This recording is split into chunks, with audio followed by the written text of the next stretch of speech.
So I've been living with bipolar disorder probably my whole life, but it was diagnosed just under 3 years ago, and it's been a living hell. I kind of wish I was never diagnosed with it because I feel like there's a lot more traps, ins and outs, and little games in having this diagnosis than what the literature says, and it being liberating.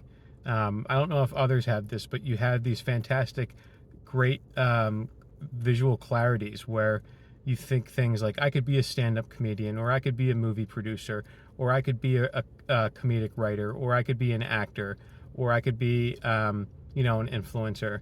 And the second you bring that aspiration to someone else that's in your family or friends, they're just like, what are you talking about? You can't do that. Nobody can really do that. So you don't really have anyone around you that can show you the way. What you do have are like the people that are in the the famous people that you've looked up to, right? Like famous comedians, actors, writers, movie producers. And what happens with bipolar disorder, especially mania and psychosis, is you start to think that they're giving you personal signals like, come and do this work. You're special. You've been chosen to do this. And the second you share that with anyone, the whole dream dies, because the reasonable person says, this is unacceptable. You can't do this. You don't have superpowers. And it doesn't. What kills you is, I didn't realize this on my own. Actually, Kanye revealed this on the Joe Rogan podcast a couple years ago. Is this medication kills your confidence? It's antipsychotic medication. Yeah, it makes you less manic, but it kills your desire to do anything. So from what I see, your states can either be manic and want to take on the world, or depressed and medicated, where you're just lying in bed and can't function. Or maybe in states where you are medicated and trying to function, you're a shell of your former self. You don't want to be there.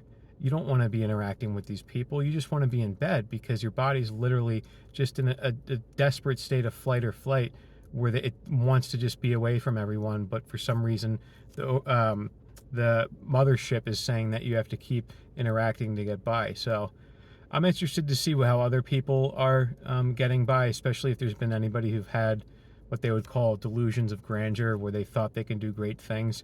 If they've found any therapeutic techniques to deal with that.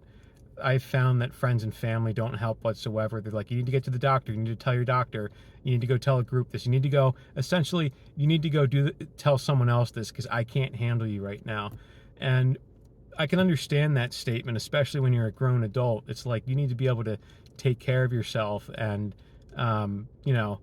level set goals, know what's realistic or not. But it seems like when you have this disease, this bipolar or disorder, whatever you want to call it, you really don't have those normal triggers that humans get to let you know if something's unreasonable, to let you know if something's too much, or just to let you know when it's your turn to stop talking.